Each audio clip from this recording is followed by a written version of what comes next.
What's up, guys, and welcome back to the Blues and Stripes. So before we get into talking about the individuals today, because really there's not much point in talking about McFarlane because he's not going to be here after today, I do want to know how much he talked to Rosenior before he set up this lineup, because if it was Rosenior that decided to put Tosin in, then I have a lot of questions about him. But let's talk about the one thing that we can't control, which is VAR retribution. Because going into this match, I just had a feeling. Fulham were absolutely ripped off in the last match. Wirtz was 100% offside. Don't know how the semi-automated moved him to make him onside. So they were absolutely ripped off in that match. And then on top of that, I'm seeing posts about the last time we faced him, all the controversy about Chalobah getting his foot stamped on, and how that shouldn't have been called back, blah, blah, blah, all this stuff. So all I'm thinking is, okay, so VAR is going to screw us over today at some point. And sure enough, Wilson gets in behind Cucurella, does well, gets himself in a good position. And then from the angle of the TV, it does look like Cucurella drags him back. So Peter Banks gives them a red.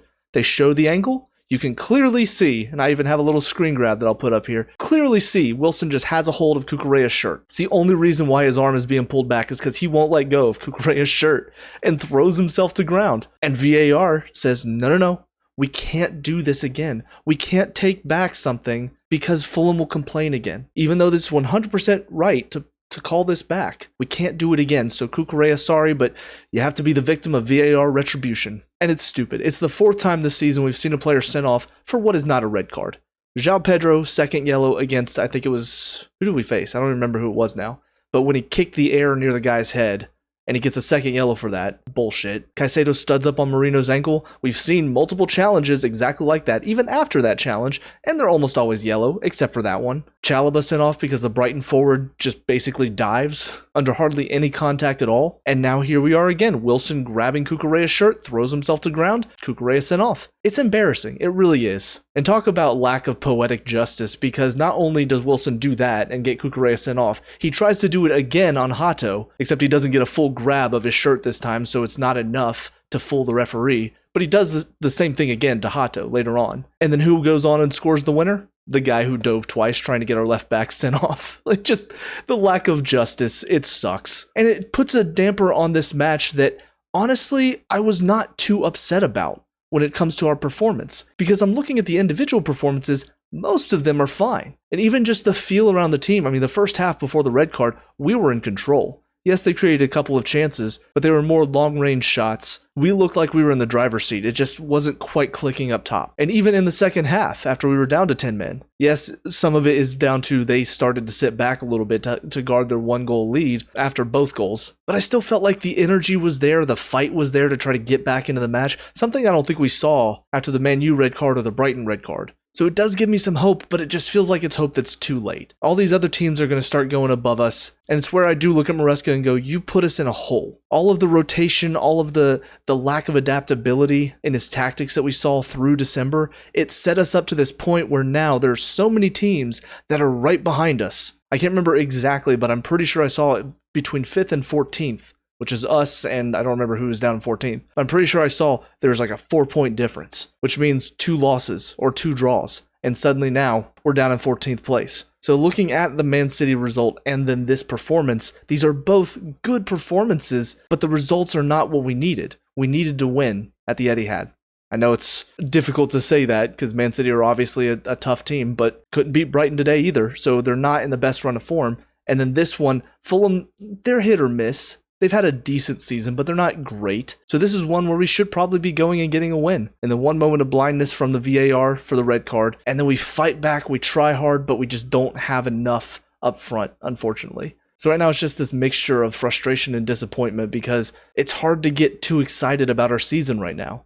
And yes, there's still a chance that we finish in the top 4 because it's not like Liverpool are that far ahead of us. So if we go on a good run for the rest of the season, we've obviously got a chance. But this is not at all where we wanted to be. But looking at individuals, Sanchez, I mean, the first one maybe could be a bit stronger. He does get a hand to it, but he made some really good saves again. So it's not like I can really complain too much about his performance today. Gusto on the right, I thought in the first half looked good, but that's because he was allowed to be that kind of wing back, getting up and down the line. After the red card and into the second half, he was supposed to be a bit more of a fullback, and it was more scary because of that, because he's not the best defender. He does lose track of his man pretty often. 1v1s he's not great at. I really do think it would have been a good idea to bring in Reece James at halftime at right back, just to provide a bit more defensive stability on that side. Because even when Achimpong came in, he wasn't quite up to the pace of the game, and so they were having a lot of joy down that left side. Tosin and Chalobah, neither of them were great today. Chalobah obviously at fault for the first goal, letting Jimenez run in behind him way too easily, but that is pretty much our entire defense. I don't know if we sacked the defensive coach as well when Maresca left,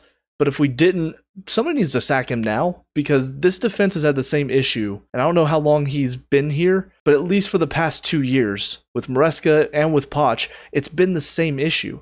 It's been defenders that just let people run off of them, that don't track the runners. And as a coach, how can you see that and not make an adjustment to it? Because if it was just one defender, okay, well, he's the issue. Fofana is very guilty of that at times. But we've seen it from Tosin, we've seen it from Gusto, we've seen it from Chalobah. All these defenders don't track the runners well. What are you working on in training then? Cucurella, the main issue that I have with him with the red card is he did let Wilson get in behind him too easily. But like I said, Wilson was just clever. Grabs his shirt, flops over, ref falls for it. VAR should do its job. That's all I'm going to say on the matter there. Into the midfield, Fernandez looked okay in the first half before the red card, but after that you could tell he just was not quite cutting it in the midfield. There was a lot of pressure coming on us and he was not capable of handling it defensively, and we weren't really seeing much of the ball at that point either, so he wasn't really giving us much. I thought James did provide a bit more defensive stability in there. Caicedo in the first half was a bit shaky at times, but second half stepped it up, provided a bit more stability in there. And then Santos I thought played well. It's a shame that he had to come off because of the red card.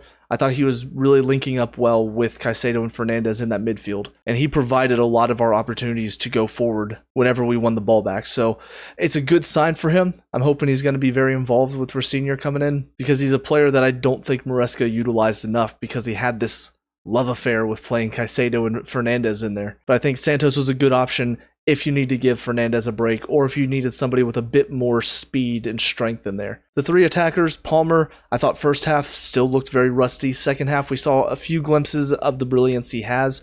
So hopefully the confidence continues to grow and we can see him get back to his best, because we really need that from him right now. Neto has come under a lot of criticism lately. I saw a media outlet, I don't remember which one it was, but some pundit was saying that they need to just sell him in January because he's not good enough. This is a good game to show his strengths and his weaknesses, because weaknesses, obviously, going forward, he is not consistent enough. I mean, today there were several moments where he's got the opportunity. He's through on goal, 1v1 with a defender, does nothing with it. Other moments whenever he could put in a cross first time, see if somebody can get on the end of it, instead he cuts, and then sends in a cross, and at that point, the player that made a run for the cross has stopped, and he's not ready for it now. So he does waste a lot of opportunities. However, the reason why we're not seeing him sub today, the reason why he plays the full 90 minutes, is because of the work he does off the ball. And people can say, oh, well, he's a winger. That's not his game. That's not why he's out there. But you watch what he does. He's getting back. He's helping Hato, because they're kind of overloading on that left-hand side for us. But he's constantly just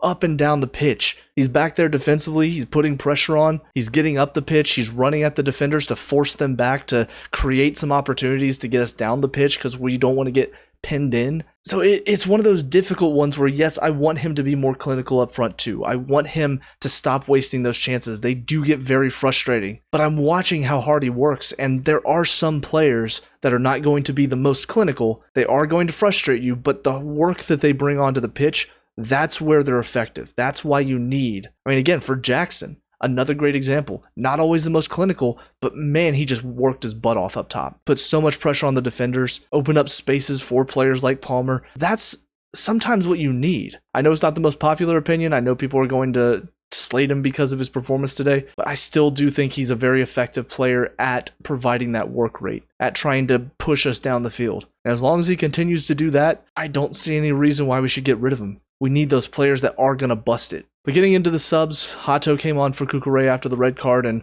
for the most part looked fine. There were a couple of moments when he wasn't really tracking his runner well. Again, another issue with our whole defense. But I thought the work rate was there. I thought defensively he looked solid at times. And it once again shows that Maresca should have been utilizing him more. So another decent performance from him, and I hope this means that we will see him more often for the rest of this season. James came on for Fernandez. Like I said, I would have preferred to see him at right back because I thought Gusto was struggling in the 1v1 situations. I think James is very good at that. He did provide, though, a little bit more defensive stability in the midfield, so I do understand the decision to put him in there. I will say, though, just to critique fairly, the goal, the second one, kind of on him. There are a couple of lazy touches from him that allowed Fulham to keep the pressure on because we'd won the ball back, and he had like a lazy pass out, or can't remember exactly what it was now. But just for a player of his quality to give the ball away so cheaply and then they go and score off of it, it's something that I think needs to be called out. Before I continue on with the subs, I realized I forgot to talk about Delap. Delap, for the most part, was fine today. I think he actually was better after the red card because Fulham wasn't providing a whole lot of space in behind to run into, and that's typically where he excels. So I think once the red card happened, they did start to push up a bit more, and so he did have some more space to run into. Obviously got himself the goal, which is good. He was turned on to the situation after it bounced off the post. It's something we don't always see from our players whenever we're on the attack. But I will say I still do think he lacks a little bit when it comes to the type of striker we need up there. Now, granted, I don't know what type of system Rosenior is going to play. I don't know if he's going to want a striker more like Delap that can run in behind, or a striker more like Jackson or João Pedro that can drop in deep and connect with Palmer and the midfielders as well. But if he does want a striker more like Delap, I think we're going to need to get a better option because I don't think Delap is good enough to be our starting number 9. He's better as an option to come off the bench. But anyways, back to the subs. Achimpong, like I said, he wasn't quite up to the pace of the game. He was caught in a lot of 1v1 situations, and I thought Kevin was giving him a really tough time. I still rate him highly, but this is one of those games that shows he's still young and he's not going to be a complete defender yet, which is why it's so important to give him some decent minutes. João Pedro also came on. For some reason, they brought him on as kind of the right wing cutting inside. Don't really know why that was a thing. I think Estevao was on the bench, so I don't know why he was not brought in. But yeah, it once again showed he's much better playing up top than he is playing deeper. It's so funny to me how many people just don't see it, because I still hear people say to this day, like, he's not an actual striker. And I watch him play and think, no, he is. He's much better when he starts up top and then drops deep rather than starting deep.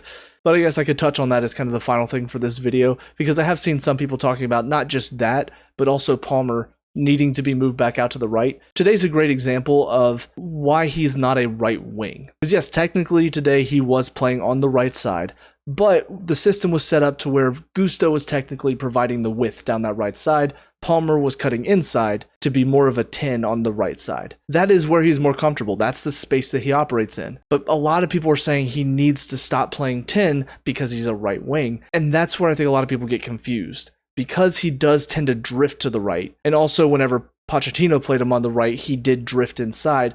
A lot of people don't realize he's not a true right wing.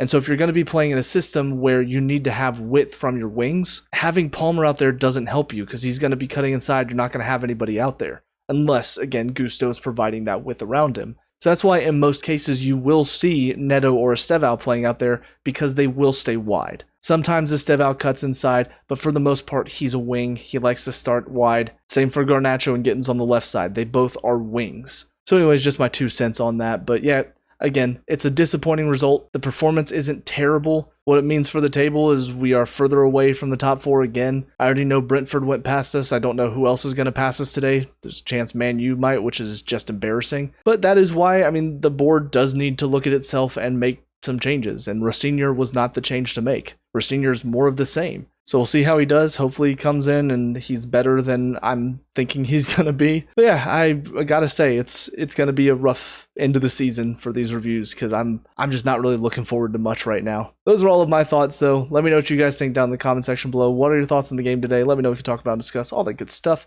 Leave a like and subscribe for future Chelsea previews, reviews, and talks. And until next time, hope you guys have a great day. I'll talk to y'all later. Peace out.